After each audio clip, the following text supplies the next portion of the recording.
So I'm Ileana, Parenting for Wholeness, and I know that there's so much that's going on these days with so many parents being forced to spend more time at home with children and being forced to homeschool that I wanted to start providing some information on how to make life at home with children feel more easeful and enjoyable so that parents and children don't go crazy and that you can make it through the next few weeks and months without wanting to kill yourself or your children, basically.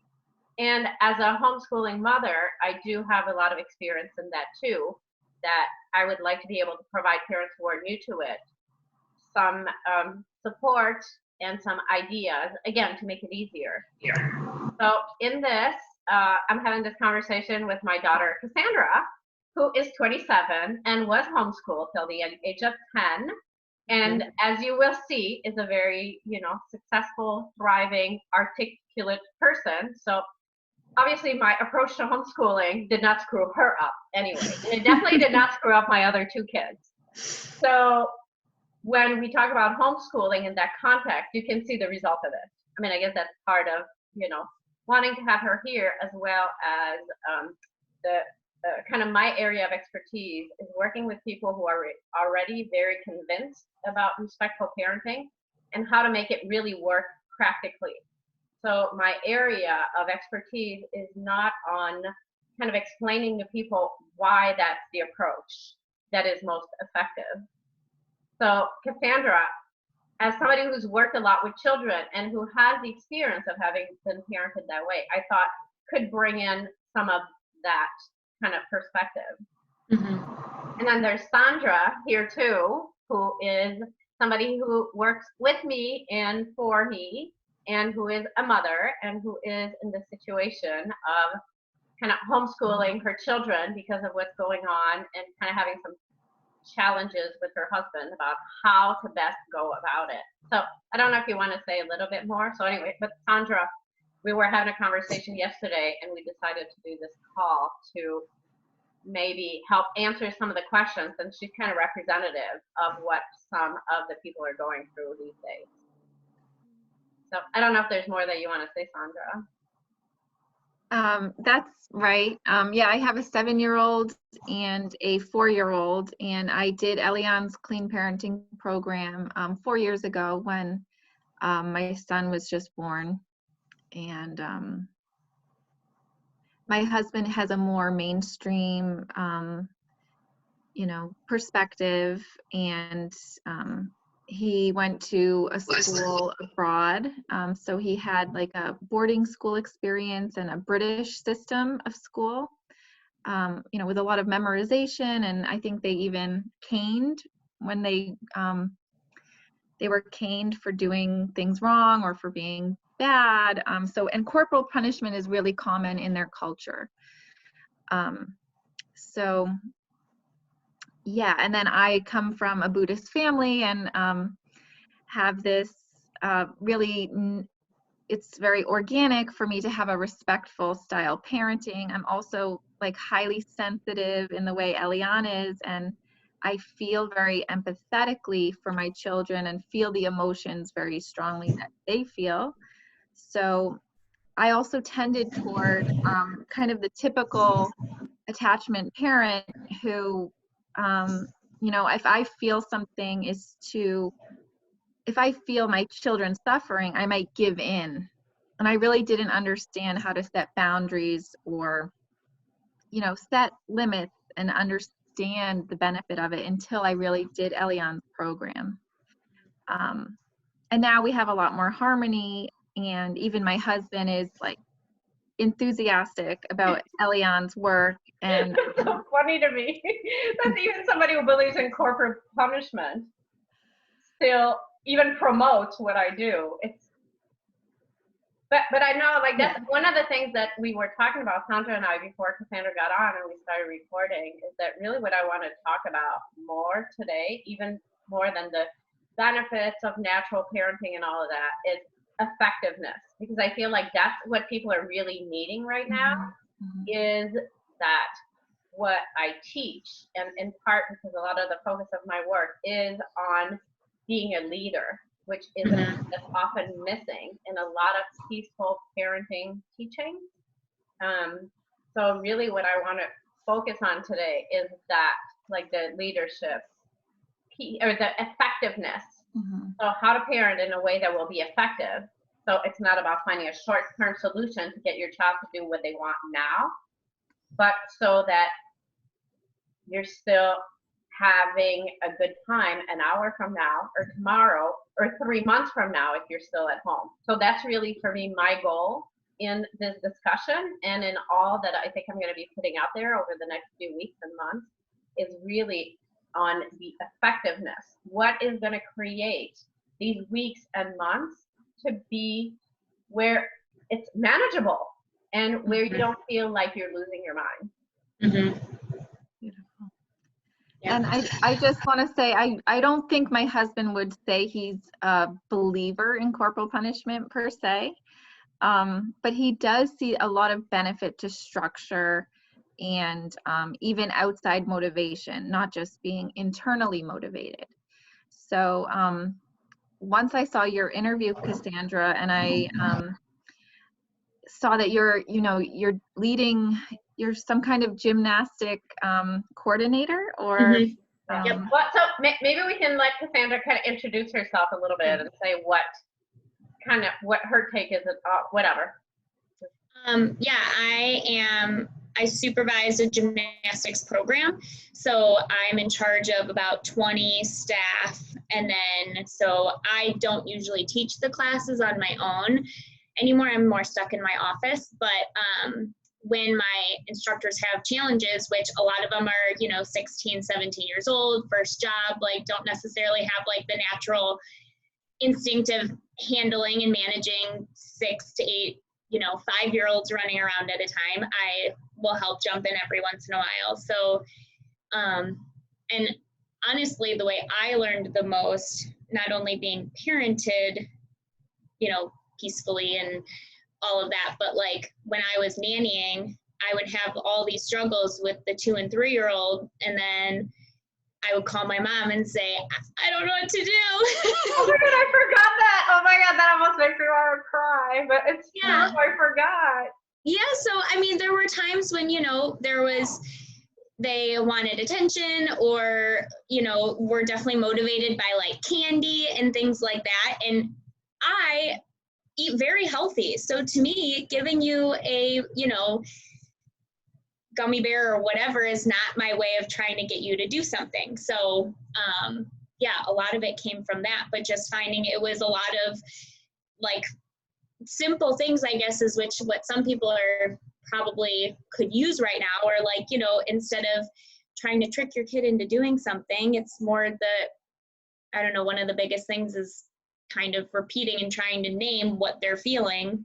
And I think that's one of like the biggest things to start with when working with the kids, is when they get frustrated or don't want to listen or whatever it is, it's a lot of times kids don't know how to explain that. So coming from like the adult perspective, being able to name, like I did in that video, oh, you really wanted to try again, and all of that. And okay. And he finally felt like I heard him. And I said, well, then I stick to my guns of, no, you can't get back on and cut the rest of the kids in line, but you can try again, but you do have to do it the way everybody else is doing it and complete the circuit.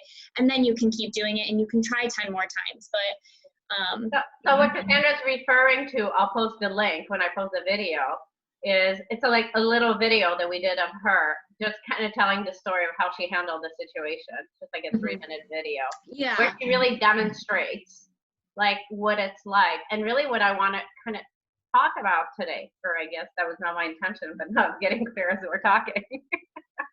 What it's like to just really kind of take charge, like be a leader for your children, but from a place of really being on the same team. Like I often say, if there's only one thing that you take from my work, or like to keep in mind all the time, is just how can I come at this situation from a place of being on the same team? And being on the same team is just like you're connecting with the child and connecting with their experience and validating it, but you're also connecting with your experience and validating it. Well, and I think then taking that into account and going like, okay, how can we handle the situation? which is what Cassandra demonstrated beautifully on that short little video clip that we'll post. And I'll post another video that's from like a Cosby show. That's like another little vignette of that, of what it's like to really come from this place where you're so clear about what needs to happen, and you know that it's the right thing for the situation. So it's not from a place of fear, but from a place of clarity. And then because you're so clear, you can come at it and the interaction with the child in a way that's so gentle. Like if you watch Cassandra's video, you come out as so gentle that I'm sure that when I say the thing about, oh, and how you never gave in, and you're like, oh no way. Like you were so forceful when you say that, but there was no way to detect that in the way that you interacted with the child, because you were so clear in it that you were completely able to hold, like you weren't standing in a place of defending your position. Like you knew you were not going to give up. So because you had that conviction and that clarity, you could really hold the space for his experience and just really connect with him and really take the time to empathize. And really, too, what you demonstrated, too, is how quickly it happened. Most parents, they would be in a situation like that for hours, and things would deteriorate and be worse the next day, and the child wouldn't sleep well. But when you can really come from that really clear place and very empathetic, like things shift so quickly. Yeah, I think oh, sorry, go ahead. I just want to say, I feel like we were talking about authoritarian parents, and that there's a belief that the only way to get respect is to be forceful. And that's the only thing a lot of people have experienced.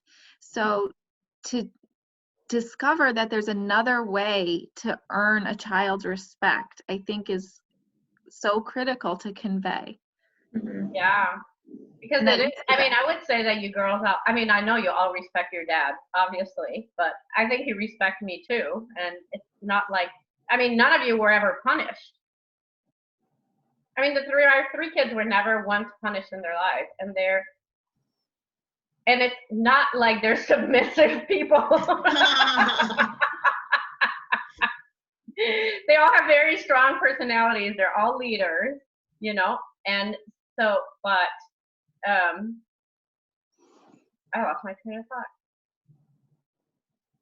Oh, but yeah, so it wasn't by forcefully imposing our wills or demanding respect that we got it. It was by earning it through the way that we were treating you.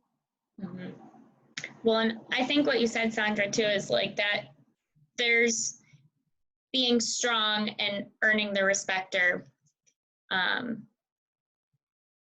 It doesn't, like you said, it doesn't have to be by force. And it's like kind of the same idea, which I think is why it's so hard to like find the peaceful way to do it. Because it is kind of like you're kind of getting what you want across, but it comes from a different place, I guess, at the end of the day, as opposed to like the quick fix now, or I need things done right now because I'm frustrated, or it's more of like a longer term goal, I guess, in mind. And I think that's what a lot of people miss is like when you get frustrated right away, you look for like what's going to fix this right now, as opposed to taking the extra, 2.5 minutes that I took with that little boy. I could have given him a gummy bear or let him try again and it would have been fine. But then, like you said, a little bit later, it wouldn't. But it's taking that extra couple minutes. And like you said, being strong and like, I can't remember the word you used, clear as to what the end goal is. Like, what's the end goal of it? Yeah, and actually we were talking with Sandra before, like just before you got on the call, and I was saying how, like, I think it's really rare, even with the most amazing moms that I've worked with, they all at times will yell at their kids or lose it. And I never did. And it's amazing because I'm not a patient person. It's not like I'm patient. I'm, but, and I, and it kind of came clear that I think the reason is because, and there's something, I just have my charts read.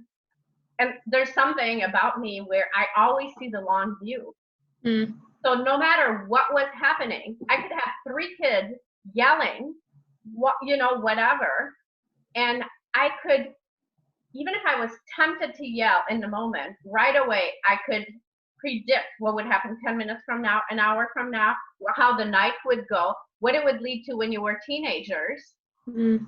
And then I so understood the ramification of every single way that I handled something. Mm-hmm. That's what prevented me from doing it. Not that I'm some more patient or more loving person, you know, it was just that awareness that I could never get rid of, in part because I was that well-behaved child who was always functioning from extrinsic motivation. You know, I was punished, I was rewarded, I only got love if I acted a certain way, you know, like all of that stuff. And I was the perfectly behaved child till I was 10, loved by all my teachers, you know, always behaved properly, straight A student. And then holy shit, what happened when I became a teenager? The shit hit the fan. And I did every single thing that you don't want your kids to do. And there's nothing that my parents could do. So for me, I knew that if I did not, one, make sure that their needs were met. Because children whose needs are met don't act out. So I feel like that's why, like, my kids did not fight together, which is mind-boggling again, that you girls didn't fight, but you didn't.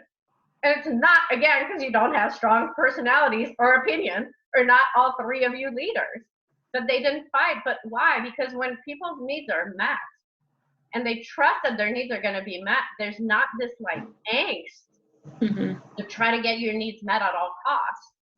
You know, and you trust that if you just express it, that somehow it's going to be worked out. You don't always get your way, but overall, you know, you're,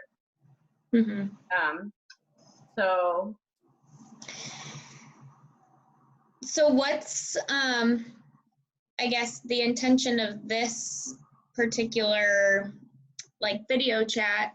Are we, I guess what would we like to put out there? Like, what is your, so, well, I mean, I guess one of the things is one that we've been talking about is how authoritarian parenting is not going to be helping you right now. And it really is about taking that long view of what is going to make your children feel good. What's going to put you on the same team so that you can really enjoy this time together, or at least not want to kill each other or yourselves or them. Yeah. So it really is coming from this place of being on the same team, which I'll link some resources for that. So I do feel like we've kind of covered some of that anyway. We could say more if more comes. And the other thing, and because also, so somebody kind of, what started this idea for the call, even before I talked to Sandra, was that a mom contacted me on my Parenting for Wholeness page, Facebook page, and said, I keep seeing this meme about, so now we're homeschooling and we reintroduced prayer and the paddle. And she's like, can you please write about this? Because you'll do it better than me. And I didn't know what to write. So that was kind of my motivation to bring you on, Cassandra. So really, and I mean, the whole paddle thing, it really brings, you know, it's definitely the contrast of being on the same team and meeting children's needs and looking at the long-term, taking the long-term view. Because yeah, if you hit them on the paddle, they'll get that maybe they need to focus more on that little math problem, or maybe they need to really, you know, behave right in this moment. But what will it cost you? 5 minutes down the line, a year, you know, a year down the line, 10 years down the line, when they become like the teenager like me, who did all of those things that none of my kids ever did. Like my mom used to wish me, I hope you have a daughter like you. And you know what? I did have one who was pretty much just like me in a lot of ways. And she did none of the things that I did. Yeah. I'd also love to hear about just like the value of structure. I mean, it's kind of like the peaceful parent or doing the unschooling approach, I imagine it to be very unstructured and very free flowing. So I'm curious if you're willing to share your opinion, which I understand could potentially differ from Eliane's, that, you know, like what your feeling is about creating routine and having structure, and like how does that fit in? I mean, since I grew up in two different households, one was very structured and the other was very unstructured. Not super structured, because it's not, we were still I feel like, and I just say, like, to me, there's really a distinction between a schedule and a rhythm. Mm-hmm. And I feel like that's one thing that I would like to address. And that I do feel like your dad has a rhythm, but he didn't have a schedule. And it's a very different feel. And there is something to be said about forcing your schedule onto somebody that creates some backlash too. You know, when we were forced to do things that we didn't necessarily want to do. Granted, a lot of them at the end, I was like, okay, I'm glad you made me go to that family fair that we had to go to. So some of it, yes, is good to be forced into doing some things, but the forceful schedule did create more, I don't know, backlash, I guess, in some ways. But I think, and I do kind of remember, like, I remember this one time, I don't know if you remember that, you were maybe 14 or 15, and I wanted to do something for dinner as a family or something, and Dad came home from work to get his car that he would park in my driveway, and I said, oh yeah, I kind of want to do this thing, and he's like, oh, so you're going to make Cassandra do it? And I'm like, no, I'm going to ask her. And he's like, well, she'll never do it if you don't make her. And I said, actually, I think she will, because I don't usually make her do things. So if I express to her that this is really important to me, she's probably going to want to do it. And you did. And he was shocked. Yeah. I don't necessarily remember that, but I believe you.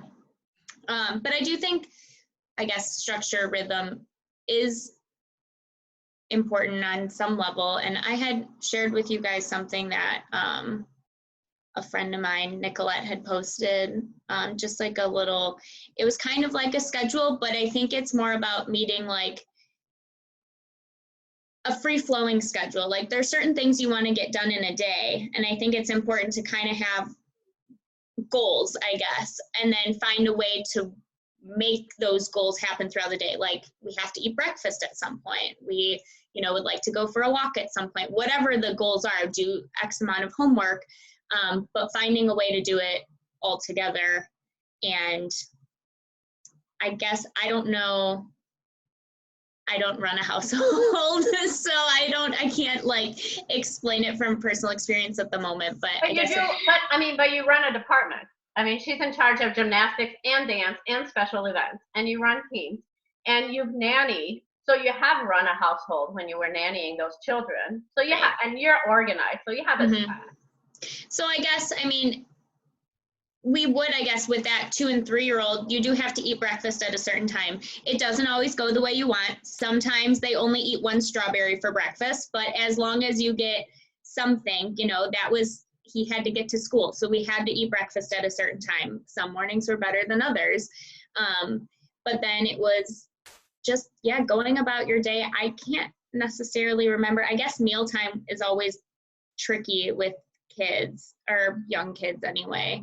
But if I never wanted them to eat in front of the TV. So to me, it was really important that we always sat at the table to eat, where that wasn't necessarily, sometimes they were able to do that when I wasn't around. So that's something that I had to kind of stick firm to, was like, no, we're going to sit at the table. And in a lot of times when it came to the fighting, or like, I don't want to do that, or I want to watch TV, distractions and just changing the subject worked really well for me a lot. Like, oh my gosh, is that a purple marker stamp on your hand? Tell me about it. Like it was about engaging with them and kind of making them interact with me. And we would play I Spy while we were eating, or things like that, that it was just, you know, it wasn't sitting down and, you know, I need to eat my breakfast. I want quiet. I need my space.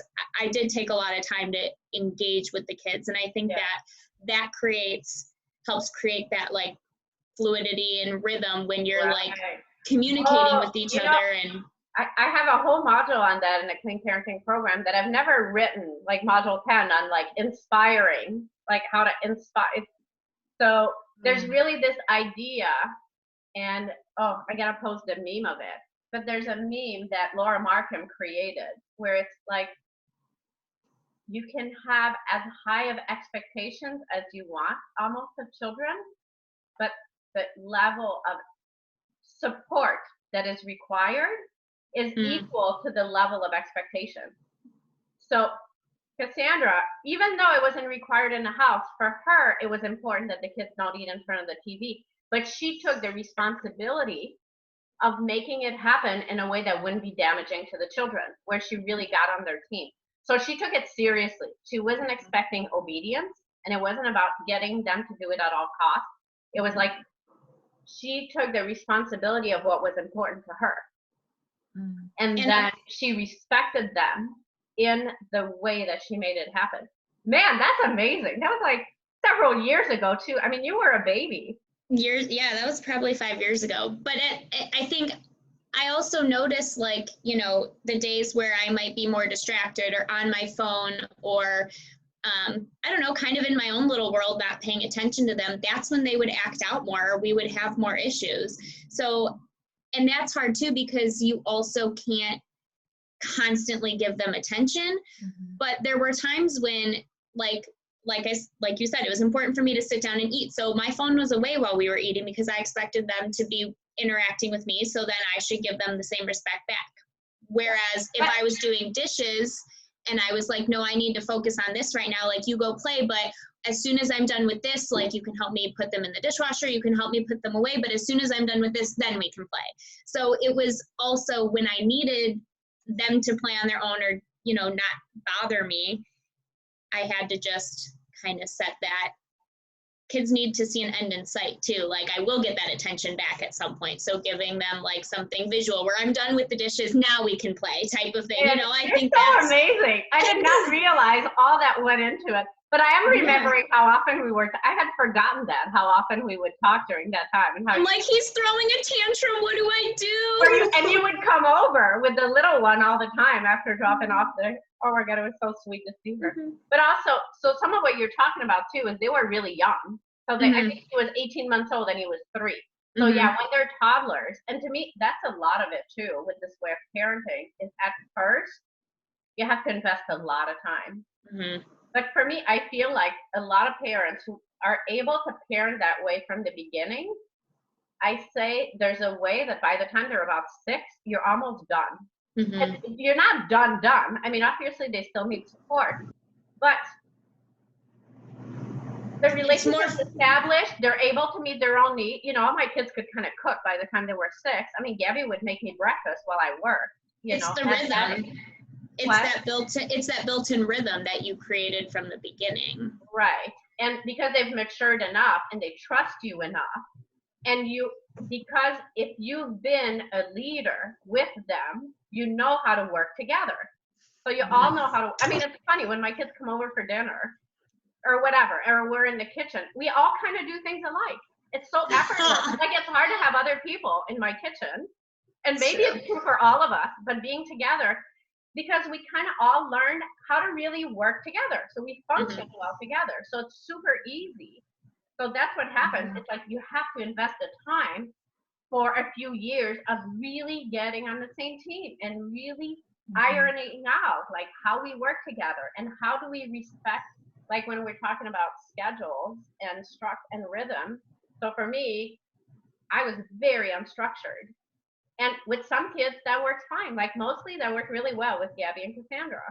With Audrey, that was hard. Like, I remember she'd be like, Mom, what time is supper at? And I'd be like, I don't know. But now, looking back, I feel really bad because I know I really failed at providing her the deeper structure that she needed. And I think that's why Audrey, sometimes she felt better being a dad, because I think her needs for that structure were more met. And So part of all of that, you know, even within and so I guess coming back to the whole like rhythm structure thing, it's really important to be kind of fluid and flexible within it, and kind of have like the bigger perspective in mind. So what's my perspective?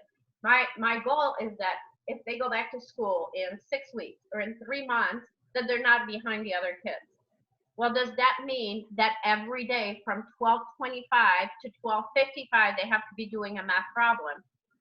Chances are no. But if you hold a long-term perspective, then maybe you just do a few school days a week where it's like, and you make sure that those days are the days where it kind of works with the kids, or you know, that they've gotten good sleep, that they, or whatever. But just kind of being more flexible. But also you need to be aware that each person in the family is different, and that's the challenge. The more people you have in the family, is how to honor everybody's needs.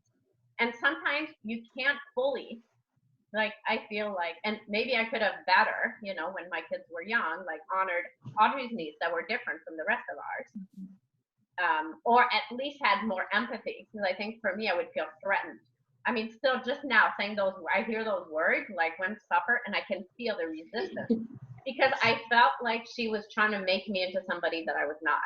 And because I have a lot of baggage around that, I was not able to mature and heal enough during that time to just be like, I hear you, and that's something I can't really provide, but how can we work it? Or at least have empathy for her. So she could have, you know, I'm sure there's a way that we could have worked it out, but we need to just really be aware of each person's uniqueness and each person's needs.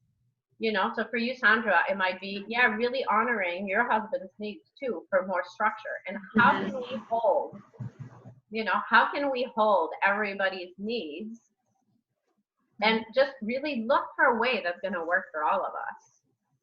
Yeah, because that's the thing. It's not just with kids.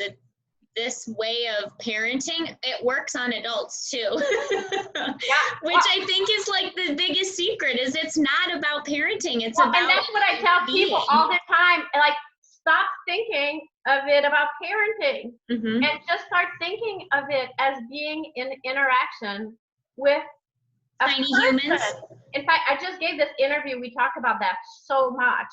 So I'll link that interview too. And it was about technology, but it really ended up being more about like how to be with people.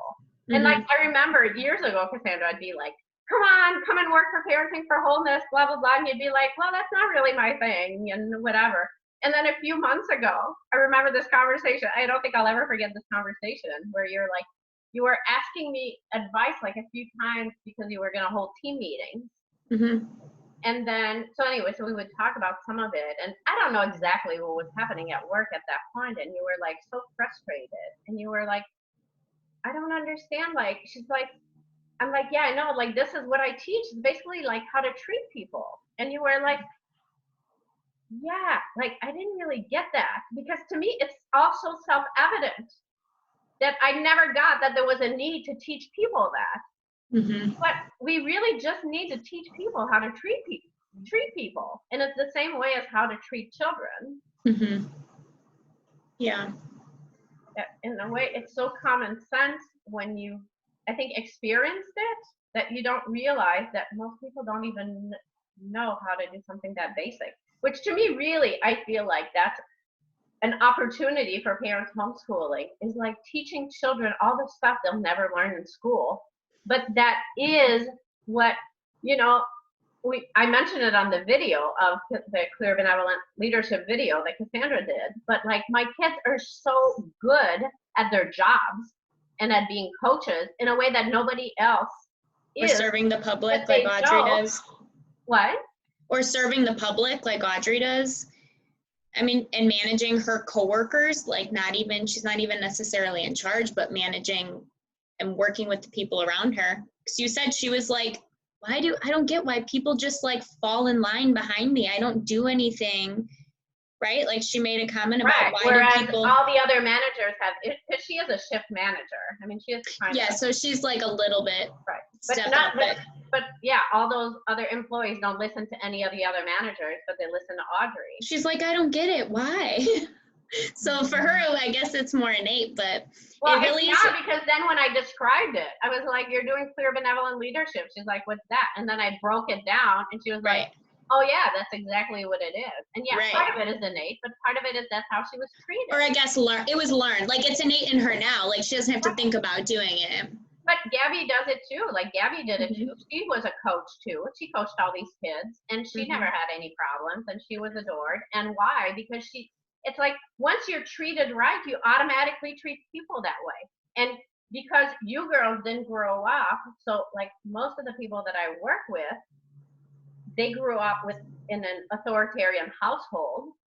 So they don't want to damage their children, that they are afraid of leading them because they're afraid they're going to damage them. You girls are not afraid of leading because you know how to lead without damaging people. Yeah. So it's very easy for you.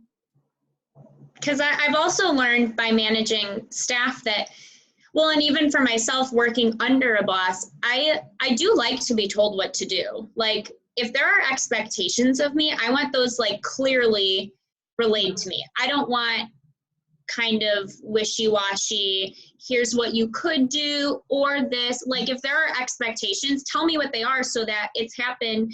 Not my direct supervisor is amazing, so she's really actually amazing at this, but other people that I've worked with where then it goes back and forth, and then I get frustrated and then they get frustrated. But if you would have told me your expectations right off the bat, I need guidance. Like humans need guidance. Humans want to be kind of follow the rules in a way. So if it's coming from a place of like respect, mutual respect, and like that long-term goal, not just short-term thinking, people do in a way want to be told what to do, which doesn't have to be authoritarian. Because we're social beings. Cooperation. You know, like we're all, like we are, as a species, we are like a tribal, social. So it's part of our makeup to want to fit within the society and to play our role well for the survival of the species. You know, it's wired in us to want to do appropriately for our tribe. So providing the information, and actually that's like one of the analogies that I give in the Clean Parenting program for the leadership is, so just imagine, so anybody watching this, even like close your eyes and just imagine that. So imagine that you're going to a foreign country. Cassandra, you're so cute.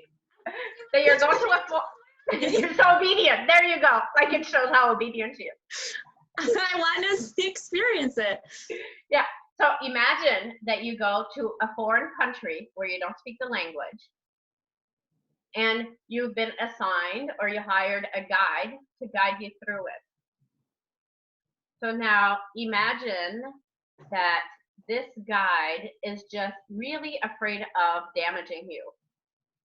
So they're really tentative in telling you any information.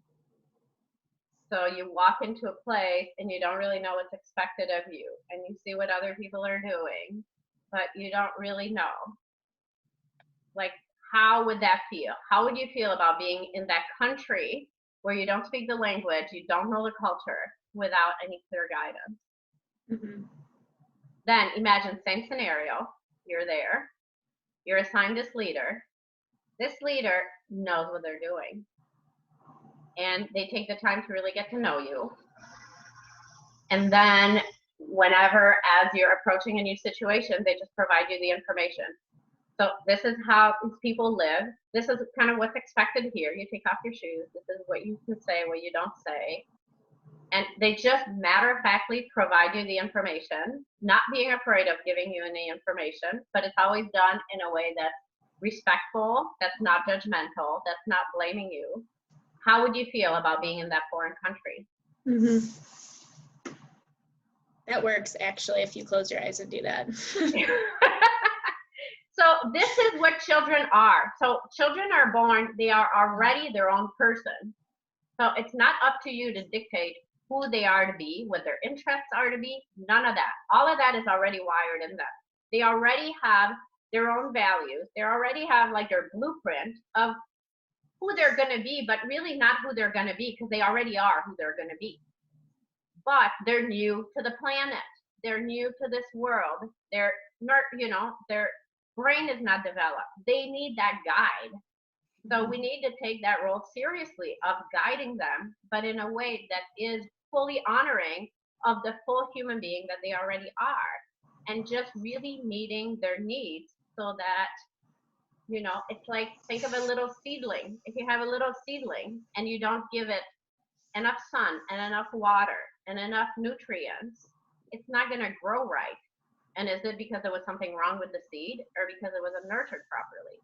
And then if you take the same seed, but you give it the right nourishment, the right water, the right sunlight, and all of that, then it's going to grow into a very strong, version of itself. So to me, that's our role as parents, is really to meet their needs and to not be afraid to guide them and to give them the direction that they need. Yeah.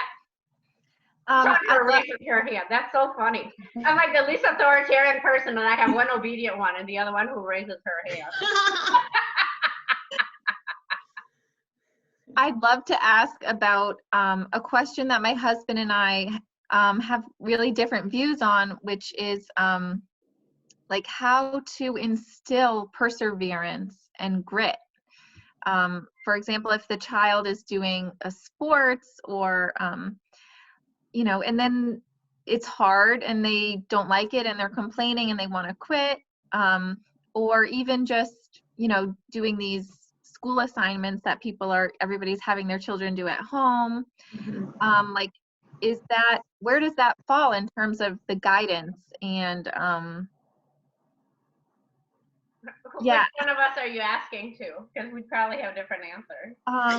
So then you probably want to hear both. But. I'd love to hear both, and maybe let's let Cassandra go first. Yeah.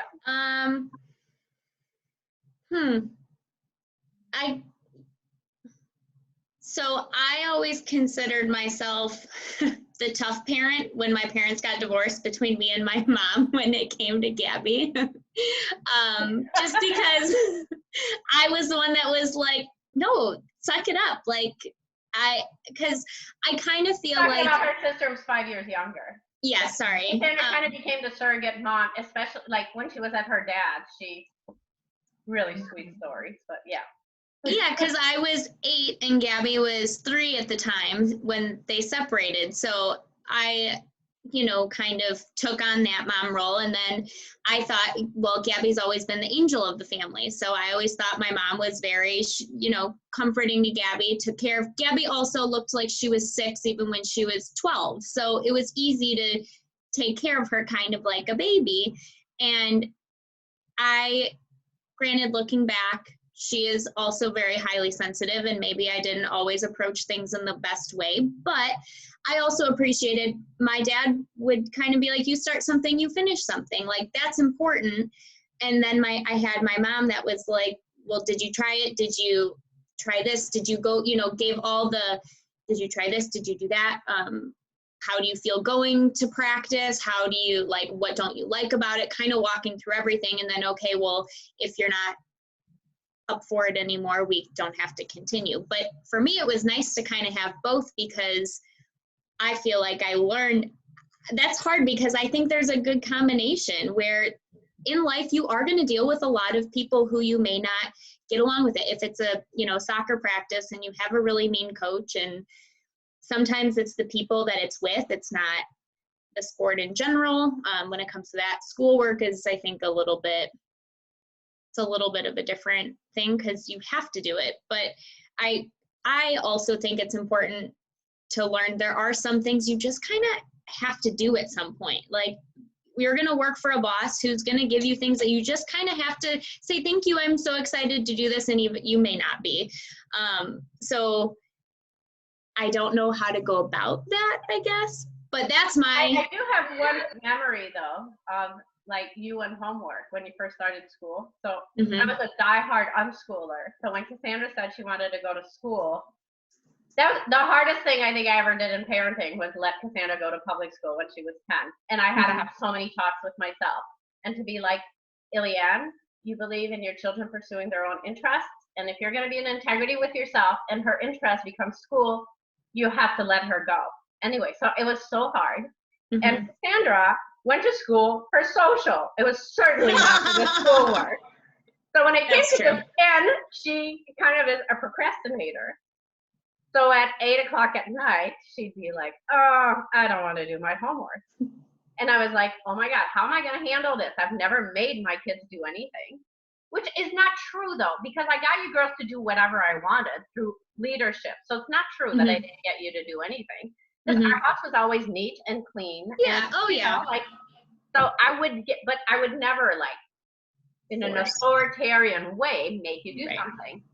So I really wrestled with that homework thing for a few days. It was really painful. I don't know if you ever knew that. It was so painful to figure out. I'm like, so am I going to have to force her to do something that I don't even believe in?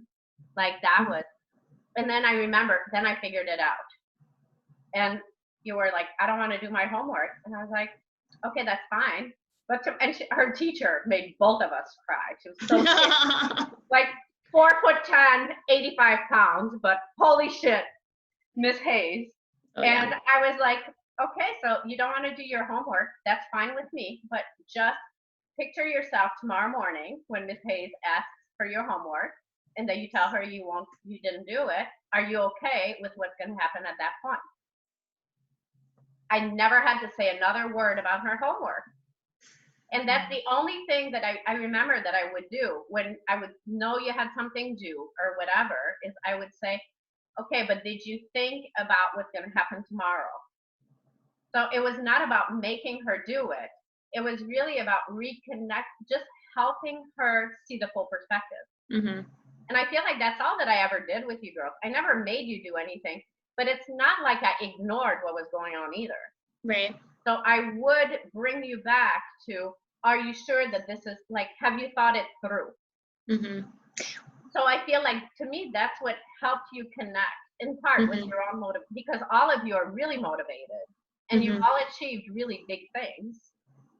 So it's not like, and I do believe that part of it is that of like just really continuing to guide you back to, but what's important to you?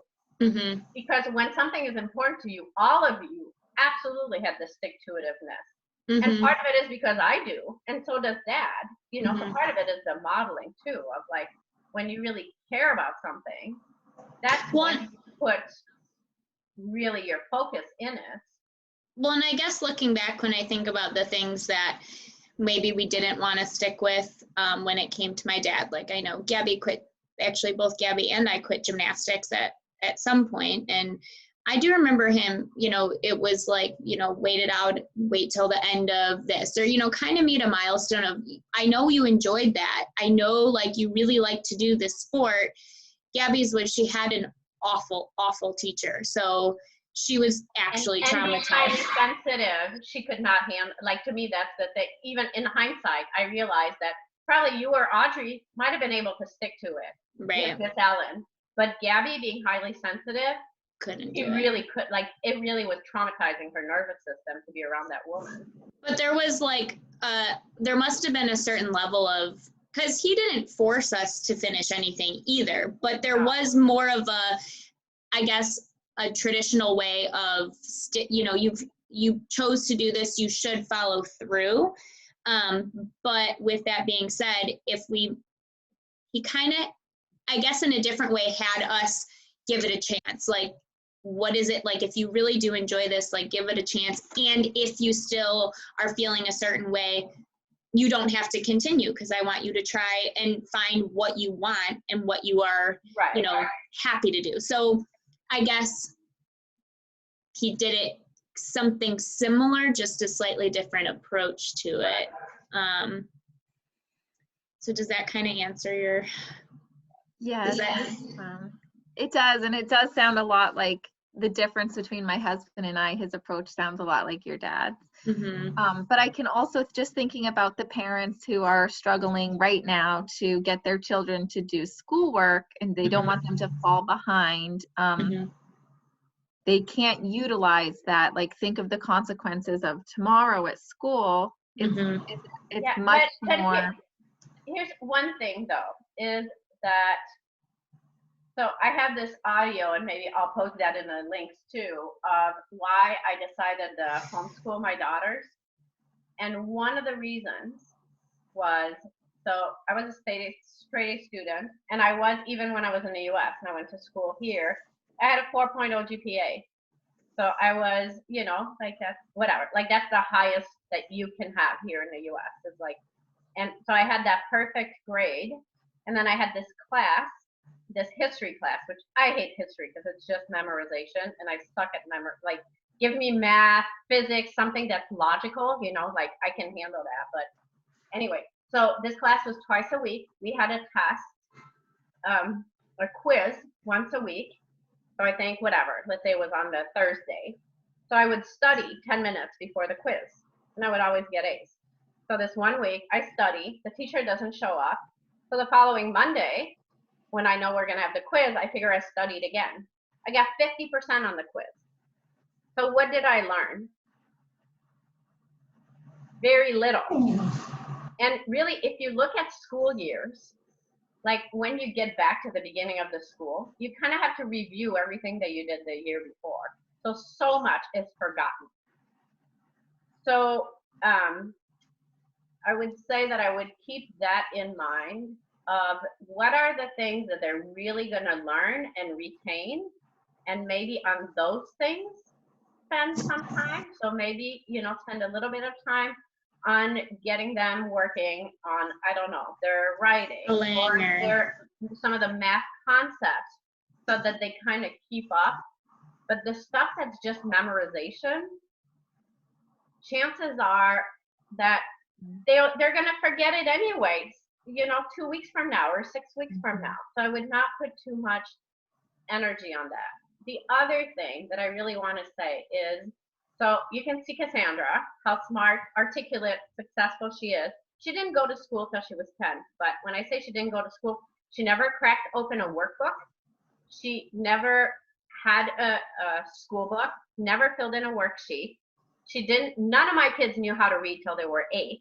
And that includes Audrey, whose second book was Harry Potter, was valedictorian of her high school only because who she thought should be valedictorian took a study hall and could not qualify, and the other 2 who were in line for it were pissing her off because they were bragging about it.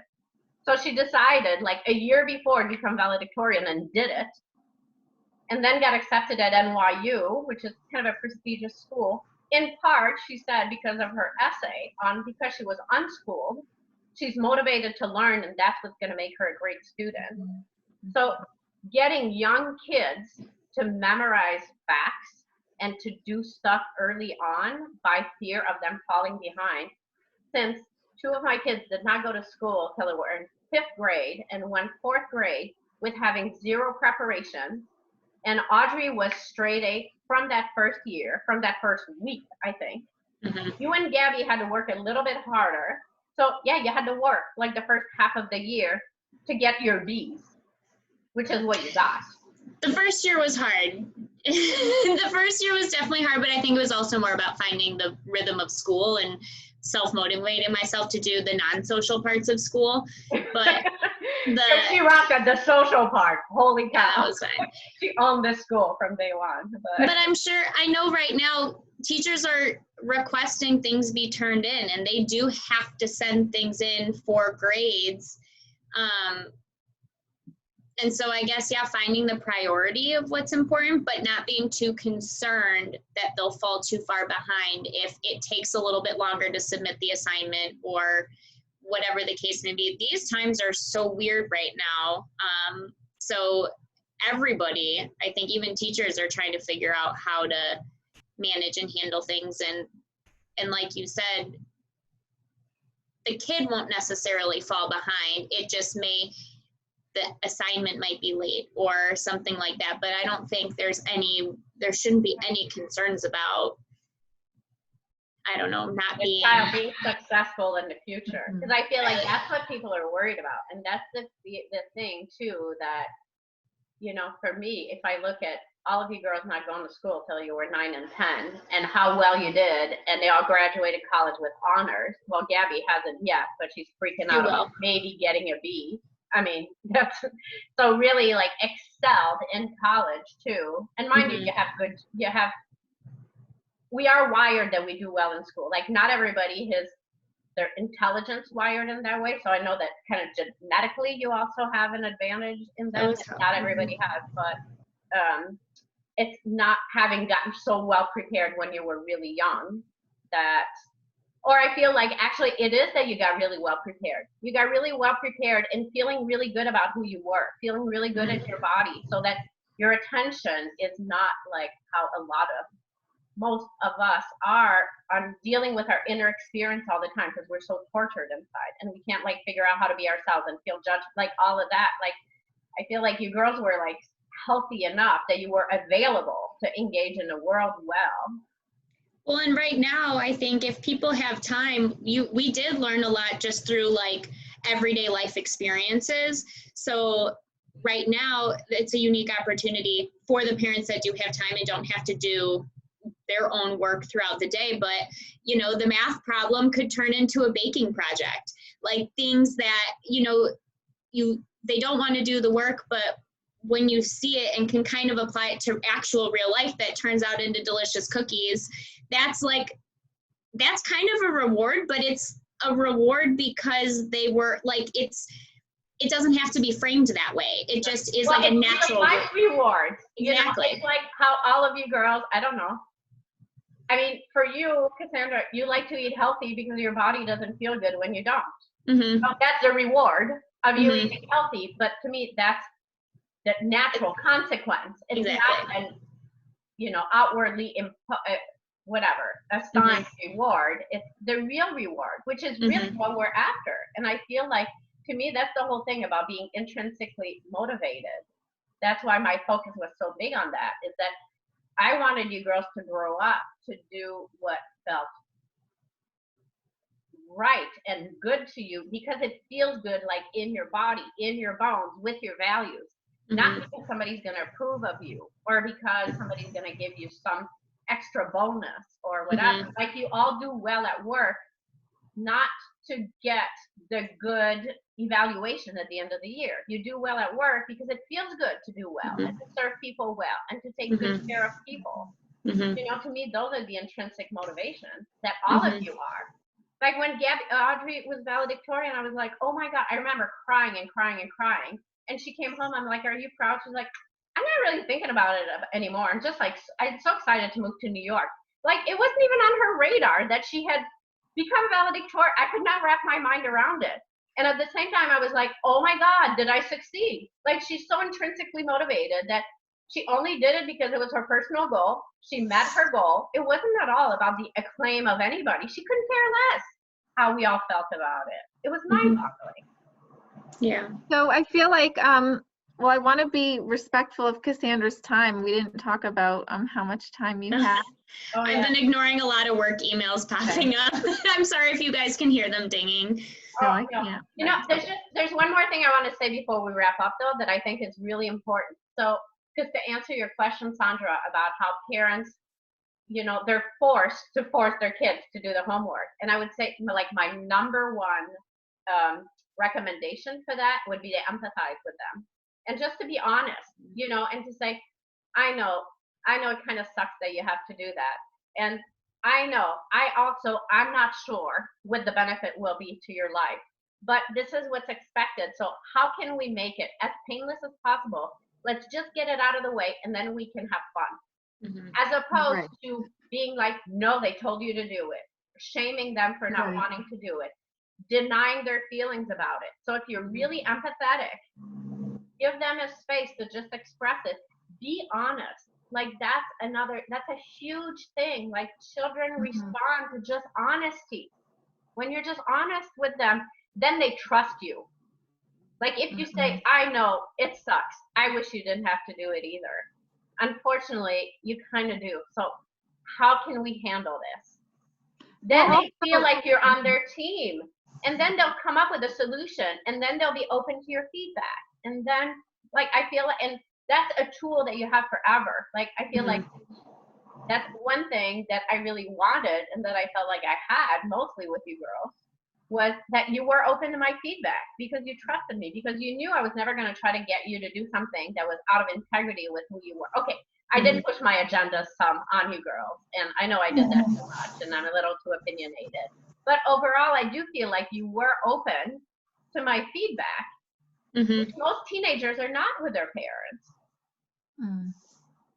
I just want to add that, like, in our school district, we're given a lot of flexibility in terms of what we're doing during this time. So I think they understand that not all families will be able to provide enrichment activities for their kids. So they're not setting an expectation. So a lot of people are putting pressure on themselves. Like, and I feel like I just want to encourage people to use that time to really like inquire as to what the child's interests are and to like get their children's buy-in, because as Eliana explained, like they're not going to remember it if they're not motivated internally, like if it's not an interest of theirs. So I think there is, at least for some school districts, like a lot of flexibility in what learning looks like, and that exploring like unschooling resources and more creative ideas, like cooking and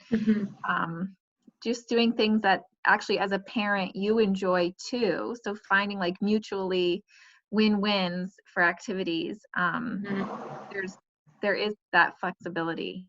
Yeah, and really not worrying about, because like one of the big things that I know can really petrify a lot of people is being afraid of missing that window of opportunity for people to learn something. And that's another thing, if you listen to my audio on my reasons for homeschooling, like there's this thing about if you don't learn language by a certain age. Well, I didn't speak English till I was 16. So it's not true that you cannot, most people don't even know I'm not English. You know, I didn't really learn how to swing dance till I was 33. Well, to a lot of people, I look like an expert. Like there's a lot of things that I learned much later in life, but because I was motivated, when you're motivated, you pick something up. So this whole idea of, I'm sure there's some, scientific basis to it, but much bigger than that is our interest. And when we become committed to figure something out, we can get it done. Right. So this whole idea of missing a window or like feeling like you absolutely need to get all of this happening in my life, and looking at my kids who didn't learn a single academic thing till they were 10, it's absolutely false. So if you can get that fear idea out of your mind so that you can relax and just do what Sandra recommended, I feel like it could make such a world of difference. Yeah, I agree. I think parents, like you said, need to take this opportunity. This is kind of prime time to do that. And it's using that, empathizing and getting past like what we should do and what is expected of us, and kind of taking it a new approach to what is the end goal, like what's the outcome, how do we all get there together, as opposed to, forcefully pushing the school's agenda on the kid or whatever the case may be. But yeah, I hope people can do that and realize that this is a kind of a blessing in a lot of ways. And yeah, that's really my hope for a lot of parents, is that, I mean, I know, there's a lot of negative that's going to happen to that. So I'm in no way denying any of that. But I also think that for a lot of people, even in spite of some of that, they could look back a year, 10 years down the line and say, in some ways, this is the best thing that ever happened to our family. And what if, like, I believe that with the right attitude, with the right focus, and with the right maybe help, like my Quick Start program, I'm, offering it at half price. Like that's a really simple program to get really big results happening quickly, where you can get a lot of support too. Like if you can focus on, okay, this is really a negative situation. There are these, maybe you have people in your family who are dying, having a lot of like negative financial things. So I'm not denying any of that. But at the same time, in terms of your own family, your connection with your children, your relationship with your children, and as a result of that, who your children will turn into, who they will become as they keep growing up, there's an opportunity to make a massive positive impact. Mm-hmm. So that's really my goal in all of this, is to really support the parents who are ready to have that be their focus and to help them, because that's what I do, is I help make that happen. Mm-hmm. It takes the commitment. It's not necessarily easy, but the change can happen so quickly with the right attitude and the right support and the right commitment. I think it could be cool for you to come up with kind of the biggest, take a poll of parents of the biggest struggles that they're facing in this, whether it be, I don't want to do what kids are responding, like, I don't want to do my homework, and quick, like, I'm all about the memes these days. I think everybody is, and any information and that videos too. I know my Instagram person wants me to do like 3-minute videos. I could just do like 3-minute videos on each of those questions. So thank you, Cassandra. I love it. We'll talk offline, and I'll see if I can generate a list of questions from all kinds of people. Because I think that could be cool. Your quick, like, the reaction, those things that you say so like easily that roll off your tongue of that I don't even know I say them. Yeah, because they seem so self-evident to me. Yeah, because that's a good way. Yeah, actually, I'll include that. I'll email this to my list, and I'll create a survey and have them answer it. Okay. You're awesome. I love you. Love you.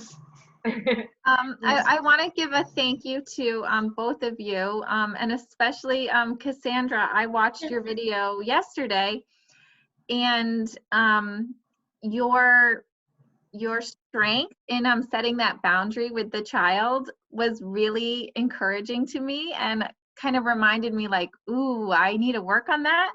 And I had an incident last night where my daughter, who's 7, she'll wake up in the night.